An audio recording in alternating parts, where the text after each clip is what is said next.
আম্মা আসসালামু আলাইকুম ভাই। আগে মাকে নিয়ে একটু কথা বলি।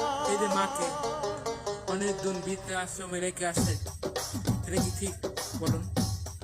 দেখুন, আবার মা বা বাবা, বাবা মানে বট গাছ, মা মানে ফল, আর আমরা ওর পরের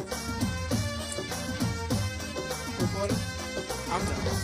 আম্মা জান চোখের মনি আম্মা জান রূপের ধনী আম্মা জান প্রাণের খনি আম্মা জান আম্মা জান আম্মা জান আপনি বড় মেহেরবান জন্ম এভাবে আমাদের রাস্তা যদি আপনাদের রাস্তা বড় হয়ে যদি এই বৃদ্ধাশ্রমে রেখে আসে, তো আপনার কাছে কেমন লাগবে?